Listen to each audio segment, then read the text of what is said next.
नमस्कार, स्वागत है आप सभी का हमारे खास बुलेटिन अपना प्रदेश में, जिसमें उत्तर प्रदेश उत्तराखंड की दिन भर की तमाम अहम खबरें आपके सामने रखेंगे। सबसे पहले शुरुआत करते हैं लखनऊ से मिल रही महत्वपूर्ण खबर के साथ, जहां पर पीएम गति शक्ति नेशनल मास्टर कार्यक्रम के कार्यान्वयन के लिए आयोजित जोनल कॉन्फ्रेंस में मुख्यमंत्री योगी आदित्यनाथ शामिल हुए हैं। हमारे मुख्य सचिव श्री आर के तिवारी जी, श्री ए के मित्तल जी, श्री टीपी सिंह जी, हमारे एसीएस श्री अरविंद कुमार जी, उपस्थित सभी हमारे सम्मानित बंधुओं, भाई और बहनों, हम सबके लिए सौभाग्य की बात है कि इस देश को एक नई दिशा देने का काम हमारे देश के यशस्वी प्रधानमंत्री श्रीमान मोदी जी ने किया।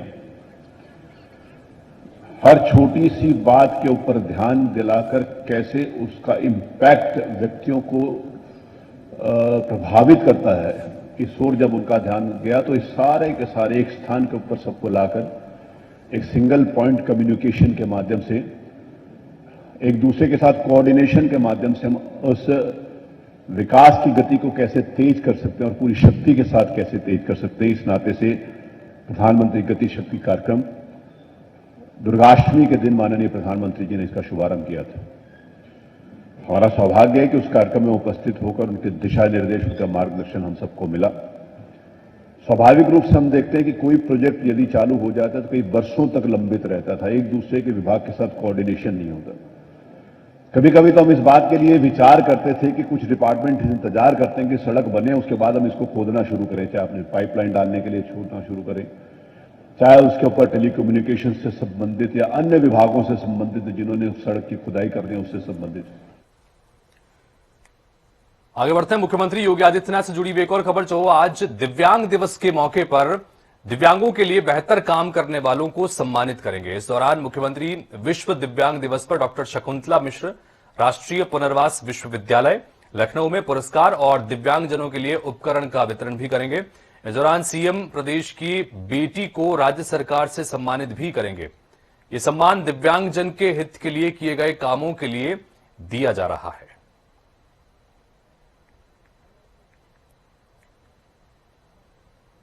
तो लखनऊ में ये एक महत्वपूर्ण कार्यक्रम में आज मुख्यमंत्री योगी आदित्यनाथ शामिल होने वाले हैं। दिव्यांग दिवस है और इस मौके पर दिव्यांगजनों के संदर्भ में बेहतर काम करने वाले लोगों को आज सम्मानित किया जाएगा। अजहर असरार इस वक्त हमारे साथ में लखनऊ संवाददाता फोनलाइन पर हैं। अजहर, जानना चाहेंगे आपसे कि आज के इस कार्यक्रम के संदर्भ में क्या कुछ खास रहने वाला है? प्रदेश की बेटियों को भी सम्मानित करने का कार्यक्रम है, उसके अलावा दिव्यांग दिवस है, लिहाजा दिव्यांगजनों के संदर्भ में भी कार्यक्रम। क्या कुछ खास कार्यक्रम की महत्ता और आज क्या कार्यक्रम रहने वाला है?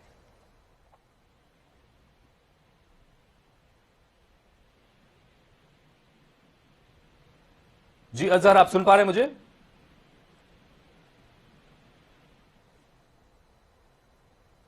तो अजहर असरार हमारे सहयोगी से हमारा संपर्क हो नहीं पा रहा है, उनसे संपर्क करने की कोशिश करते हैं। लेकिन ये अलग अलग जो कार्यक्रम है उसमें एक महत्वपूर्ण कार्यक्रम के तहत लखनऊ में आज विश्व दिव्यांग दिवस के मौके पर एक कार्यक्रम में सम्मानित करेंगे दिव्यांगजनों के संदर्भ में जो अच्छे बेहतर काम कर रहे हैं उन्हें, और मुख्यमंत्री योगी आदित्यनाथ इस कार्यक्रम में शामिल होंगे।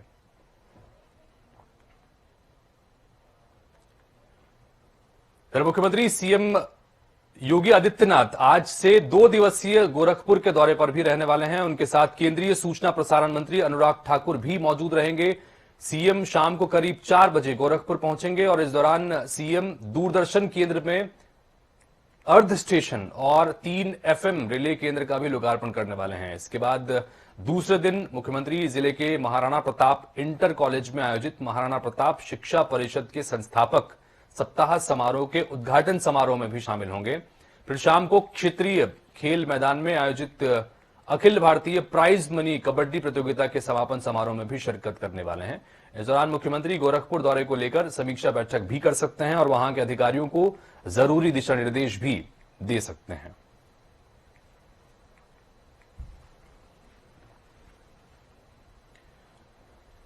राज्यपाल आनंदीबेन पटेल आज 3 दिवसीय दौरे पर सिद्धार्थनगर पहुंचेंगी। यहां पहुंचने के बाद वे भगवान बुद्ध की जन्मस्थली नेपाल के लुम्बिनी भी जाएंगी और वापस सिद्धार्थनगर लौटकर राज्यपाल जिले के कई अलग अलग कार्यक्रमों में शिरकत करेंगी। 5 दिसंबर को सिद्धार्थ विश्वविद्यालय के 5वें दीक्षांत समारोह में वो शामिल होंगी। राज्यपाल आनंदीबेन पटेल आज सिद्धार्थनगर में माया देवी मंदिर, अशोका पिलर, लुम्बिनी म्यूजियम भी देखेंगी और वे लुम्बिनी से शाम 5 बजे निकलेंगी और करहवा होते हुए शाम 5:40 के करीब वो वापस सिद्धार्थ विश्वविद्यालय परिसर पहुंचेंगी, जहां गेस्ट हाउस में रात्रि विश्राम करेंगी और उसके अगले दिन यानी शनिवार को राज्यपाल नेपाल सीमा से सटे प्राथमिक विद्यालय एगडेवा के महदेवा कुर्मी में पहुंचकर निरीक्षण करेंगी और बच्चों में किताबों का वितरण भी करने वाले हैं। आगे बढ़ते हैं, बात समाजवादी पार्टी के अध्यक्ष अखिलेश यादव की करें। इन दिनों ताबड़तोड़ दौरे वो कर रहे हैं। अखिलेश यादव इन दिनों मिशन बुंदेलखंड पर हैं। आज अखिलेश यादव के मिशन बुंदेलखंड का दूसरा दिन है। अखिलेश अपनी विजय रथ यात्रा लेकर झांसी पहुंचे हैं, जहां लक्ष्मी गार्डन, एलाइट चौराहा, जेल चौराहा और कुंज वाटिका, विवाह घर और विश्वविद्यालय गेट समेत कई स्थानों पर इस यात्रा का स्वागत किया जाएगा। अखिलेश यादव इस यात्रा के जरिए बुंदेलखंड में समाजवादी पार्टी की नई शुरुआत करने की कोशिश में लगे हुए हैं, क्योंकि साल 2017 के विधानसभा चुनाव में सपा को बुंदेलखंड में एक भी सीट हाथ नहीं लगी थी। इसके बाद अखिलेश लगातार बुंदेलखंड को साधने की कवायद में जुटे हुए हैं।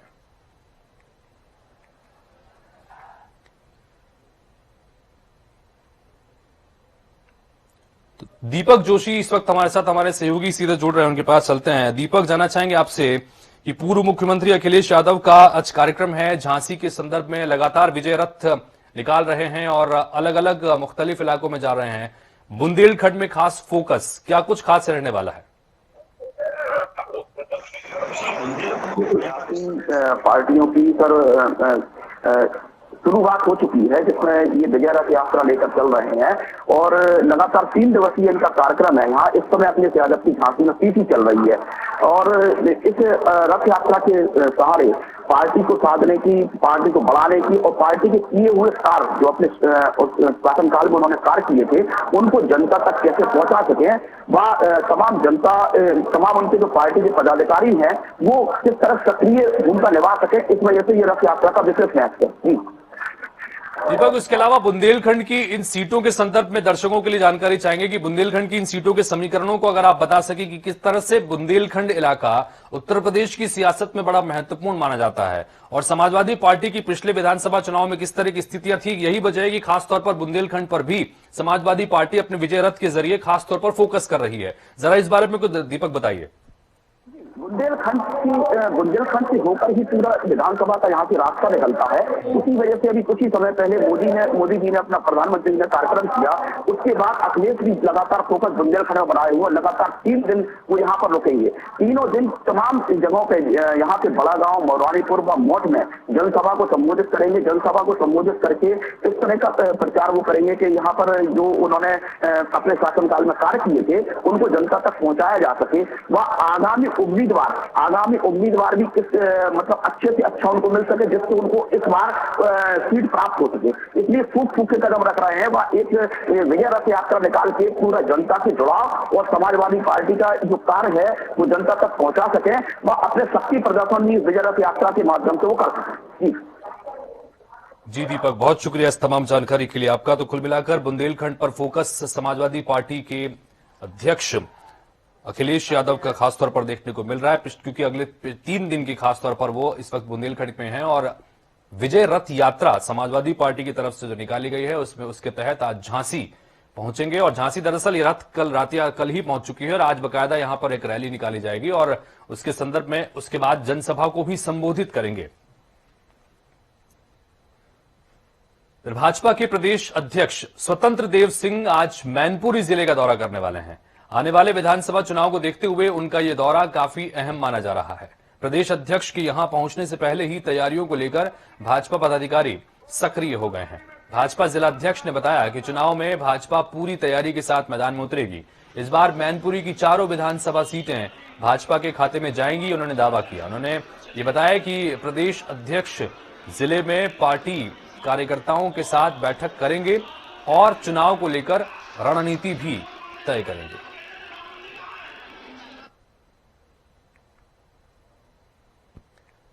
कर्नाटक में ओमिक्रॉन के नए वेरिएंट के मिलने के बाद राजधानी लखनऊ में भी स्वास्थ्य विभाग अलर्ट हो गया है। इसी क्रम में स्वास्थ्य विभाग ने बीते 15 दिनों में विदेश से वापस लौटे यात्रियों का रिकॉर्ड खंगाला। बीते कुछ दिनों में एयरपोर्ट पर करीब 800 यात्री लखनऊ आए थे, उसमें करीब 200 यात्री लखनऊ के हैं। स्वास्थ्य विभाग ने लखनऊ वापस लौटे यात्रियों के नंबर पर कॉल कर रहे हैं और साथ ही इसमें से आधे से अधिक लोगों के नंबर बंद आ रहे हैं, लिहाजा ट्रेसिंग में दिक्कतों का सामना करना पड़ रहा है। ऐसे में उन्हें मैसेज भेजकर जांच के लिए भी कहा जा रहा है। स्वास्थ्य विभाग के अफसरों का यह कहना है कि जो भी यात्री आए हैं अब उनकी मेल आईडी पर मैसेज भिजवाया जा रहा है ताकि उनसे संपर्क हो सके। वहीं कोरोना के नए वेरिएंट को लेकर दहशत का माहौल बना हुआ है। शासन के निर्देश पर स्वास्थ्य विभाग ने पिछले 15 दिनों में चौधरी चरण सिंह एयरपोर्ट पर आए यात्रियों का रिकॉर्ड निकलवाया है। इसमें करीब 200 यात्री लखनऊ के रहने वाले हैं।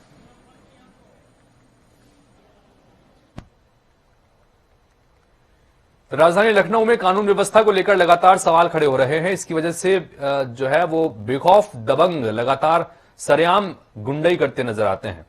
एक बार फिर राजधानी में दबंगों के हौसले बुलंद होने की तस्वीरें सामने आई। एक कार में टक्कर होने के बाद दबंगों ने पुलिस पर ही हाथ उठा दिया।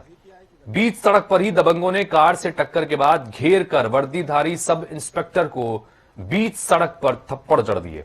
पुलिस पर हाथ उठाने का यह वीडियो सोशल मीडिया में वायरल भी हो रहा है। हालांकि पुलिस ने जांच करते हुए आरोपी को गिरफ्तार कर लिया है और मुकदमा दर्ज कर कार्रवाई की जा रही है।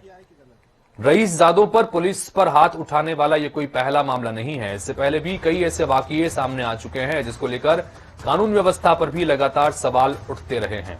और ये एक और तस्वीर आपको लखनऊ की दिखा रहे हैं जहां पर एक पुलिस वाले को थप्पड़ जड़ते नजर आ रहे हैं और ये पुलिस वाला भी एक सब इंस्पेक्टर है। हालांकि इस मामले में आरोपी को गिरफ्तार कर लिया गया है, लेकिन सवाल कई खड़े होते हैं पुलिस की खौफ को लेकर, पुलिस की कार्यप्रणाली को लेकर। कोई भी राह चलता व्यक्ति पुलिस पर अगर इस तरह से हाथ उठाने लगे तो फिर कैसे आम लोगों में और अपराधियों में पुलिस का खौफ बन पाएगा।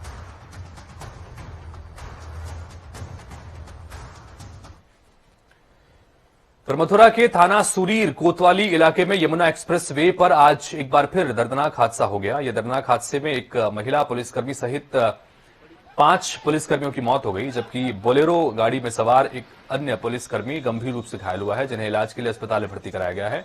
हादसा इतना भीषण था कि हादसे में बोलेरो 2 हिस्से में बंट गई, जिससे 4 लोगों की मौके पर मौत हुई है। मरने वालों में पुलिसकर्मी मध्य प्रदेश टीकमगढ़ के पुलिसकर्मी बताए जा रहे हैं।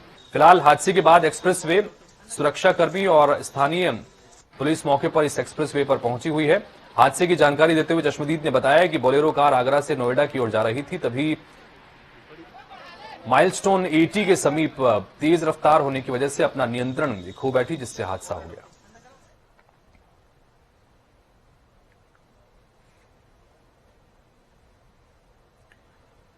और अब उत्तराखंड की कुछ खबरें आपको दिखाएं। देवस्थानम बोर्ड एक्ट वापस लिए जाने की घोषणा के बाद विपक्ष ने उत्तराखंड सरकार पर एक और कानून वापस लेने का दबाव बनाना शुरू कर दिया है। विधानसभा में नेता प्रतिपक्ष प्रीतम सिंह ने प्रेस कॉन्फ्रेंस करते हुए मौजूदा भाजपा सरकार को रोल बैक की सरकार कहते हुए संशोधित भू सुधार कानून भी वापस लिए जाने की मांग रखी। विपक्ष के साथ ही कई संगठनों के बैनर तले राज्य में इन कानूनों को वापस लिए जाने की मांग चल रही है और सरकार पर इसे वापस लेने का दबाव बढ़ता दिख रहा है। इन कानूनों पर जो कमेटी बनी है वो भी जल्दी ही अपनी रिपोर्ट सरकार को दे सकती है, इसलिए संशोधित भू कानून को लेकर मुख्यमंत्री पुष्कर सिंह धामी ने जो कमेटी पूर्व सीएस सुभाष कुमार को की अगुवाई में बनाई थी, उसकी बैठक आने वाले 7 दिसंबर को बुलाई गई है। सूत्रों के मुताबिक बैठक में कमेटी जब अब तक मिले 160 से ज्यादा सुझावों पर विचार करने के बाद अपनी रिपोर्ट को अंतिम रूप देगी। भू कानूनों का मुद्दा राज्य में बड़ा हो चुका है। इसका सबूत यही है कि सीधे लोगों से सार्वजनिक सूचना जारी कर सुझाव मांगे गए हैं।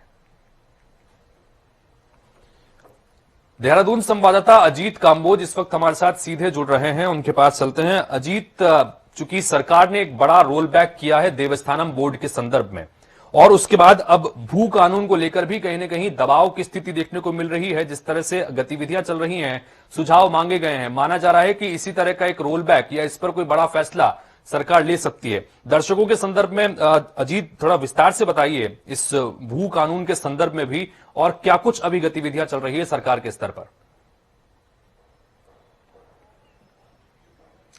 बिल्कुल, अगर उत्तराखंड की बात की जाए तो उत्तराखंड में भू कानून एक बड़ा मुद्दा बना हुआ है। हालांकि देवस्थानम बोर्ड को लेकर जिस तरह से तीर्थ पुरोहितों ने सड़कों पर उतरकर, चामो धामों में उतरकर आंदोलन किया था और सरकार की ईंट से ईंट बजाने का काम किया, और सरकार ने भी कमेटी के माध्यम से अब देवस्थानम बोर्ड को भंग करने की घोषणा कर दी है और आगामी सत्र में इसको पूरी तरह से समाप्त कर दिया जाएगा। तो इसके बाद एक बार फिर से भू कानून को लेकर मांग उठने लगी है। हालांकि सोशल मीडिया के माध्यम से युवाओं ने मोर्चा संभाला था और तमाम तरह के मैसेजेस यहाँ पर पास ऑन किए गए थे कि भू कानून को भी संशोधित किया जाए और इसके माध्यम से जो आम जनता को लाभ होना चाहिए वो मिलना चाहिए। अब बीते रोज नेता प्रतिपक्ष प्रीतम सिंह ने एक बार फिर से पत्रकार वार्ता करते भू कानून में संशोधन को लेकर अपनी बात कही है और उम्मीद ये जताई जा रही है कि सरकार जल्द ही इस पर भी कोई बड़ा फैसला ले सकती है। साफ है कि सरकार की मंशा है कि 7 जुलाई को जो आगामी बैठक बुलाई गई है, माफ कीजिएगा 7 दिसंबर को जो बैठक बुलाई गई है, उसमें जो रिटायर मुख्य सचिव हैं सुभाष कुमार, उनकी कमेटी में तमाम सुझाव लिए गए हैं, 160 से ज्यादा सुझाव लिए गए हैं। वो जब अपनी रिपोर्ट प्रस्तुत करेंगे मुख्यमंत्री के सामने तो उन रिपोर्टों में क्या कुछ संशोधन वो चाहेंगे, क्या कुछ बातें उनकी तरफ से रखी गई है, तो इन तमाम पहलुओं का परीक्षण मुख्यमंत्री की अध्यक्षता में आयोजित बैठक में होगा। और उसके बाद सरकार आगामी सत्र में क्या भू कानून में संशोधन करने जा रही है या पूरी तरह से समाप्त करने जा रही है या इसको और कितना कड़ा करने जा रही है, तो इन तमाम विषयों पर चर्चा होगी और स्थिति लगभग 7 दिसंबर को स्पष्ट हो जाएगी कि सरकार भू कानून को लेकर करने क्या जा रही है। और एक बड़ी बात भी है, पूर्व मुख्य सचिव सुभाष कुमार की अध्यक्षता में जो कमेटी बनाई गई थी उसने पहली बार सार्वजनिक तरीके से लोगों से सुझाव मांगे हैं, आम जनता से सीधे 1-to-1 टॉक किया है कि आप क्या चाहते हैं भू कानून को लेकर।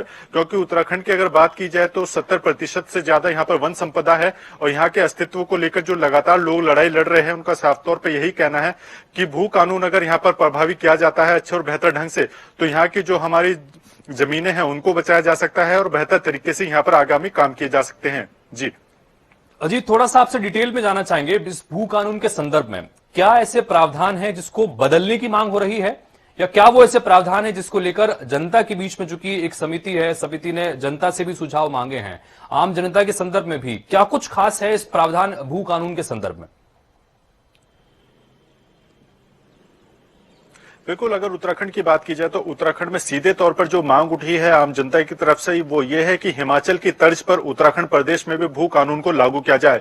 हिमाचल की अगर बात की जाए तो वहां पर संभवतः इस तरह की व्यवस्था है कि कोई भी बाहरी अन्य प्रदेश का व्यक्ति 200 मीटर से ज्यादा की जमीन नहीं खरीद सकता है और उत्तराखंड प्रदेश में सरकार ने प्रावधानों में बदलाव किया है और लगभग 500 के करीब यहाँ पर मीटर की व्यवस्था की गई है कि 500 मीटर तक कोई भी व्यक्ति खरीद सकता है जमीन। तो ऐसे में यहाँ पर जो स्थानीय लोग हैं, आम जनता है, उनका साफ तौर पर यह मांग है कि हिमाचल की तर्ज पर, हिमाचल प्रदेश की तर्ज पर ही उत्तराखंड प्रदेश में भी भू कानून प्रभावी किया जाए और बाहरी व्यक्ति जो यहाँ पर आकर एक निवेश के नाम पर यहाँ पर बड़े बड़े भूखंडों को खरीद रहे हैं, अपना आशियाना बनाने की बात कर रहे हैं या फिर रोजगार की बात कर रहे हैं, अगर कोई भी बाहरी व्यक्ति उत्तराखंड में आकर जमीनें खरीदेगा, यहाँ पर निवेश करेगा तो यहाँ के स्थानीय लोग कैसे काम कर पाएंगे? अगर स्थानीय लोग यहाँ पर भू जमीन नहीं खरीद पाएंगे तो फिर उनका रोजगार कैसे चलेगा? तो तमाम ऐसी व्यवस्थाएं बनाने की मांग राज्य सरकार की तरफ से यहाँ पर की जा रही है कि भू कानून में परिवर्तन किया जाए और संशोधित करते हुए यहाँ पर एक दायरा सीमित किया जाए कि कोई भी अगर बाहरी व्यक्ति उत्तराखंड में आता है तो केवल एक लिमिट तक जमीन यहाँ पर खरीद सकता है, उससे आगे की अगर वो जमीन खरीदना चाहता है तो उसमें कड़े प्रावधान यहाँ पर होने चाहिए, तमाम प्रक्रिया ऐसी जटिल होनी चाहिए कि उनको थोड़ा बहुत परेशानी हो और कोई भी सीधा आकर बाहर से यहाँ पर निवेश ना कर सके। जी अजीत, बहुत शुक्रिया इस तमाम जानकारी के लिए। हमारे सहयोगी अजीत कांबोज सीधे जुड़े हुए थे देहरादून से। और भू कानून के संदर्भ में कहीं न कहीं अब सरकार पर दबाव बना है, विपक्षी दलों के द्वारा भी बनाया गया है, साथ ही जनता से भी इस मामले में सुझाव दिए गए हैं। जैसे कि हमारे सहयोगी ने बताया 7 दिसंबर की तारीख महत्वपूर्ण है, इसमें इस भू कानून के संदर्भ में कुछ महत्वपूर्ण फैसले सरकार की उस स्तर पर लिए जा सकते हैं। बहरहाल आगे बढ़ते हैं, आम आदमी पार्टी की बात करें जो विजय शंखनाद यात्रा निकाल रही है, इसका दूसरा चरण रामनगर से शुरू हुआ है। आज से ये यात्रा रानीखेत पहुंचेगी जो सोमेश्वर, द्वाराहाट और सल्ट विधानसभा से गुजरेगी। इसके बाद अगले दिन यानी कि 5 दिसंबर को आपकी विजय शंखनाद यात्रा गढ़वाल मंडल की विकासनगर विधानसभा में निकाली जाएगी। 3 बजे सोमेश्वर विधानसभा में ये यात्रा निकलेगी। आम आदमी पार्टी इस यात्रा के जरिए प्रदेश में दिल्ली सरकार की योजनाओं को लेकर लोगों के बीच जा रही है और उनको पार्टी की उपलब्धियों के बारे में बता रही है।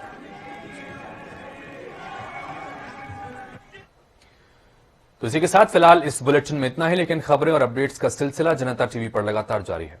नमस्कार।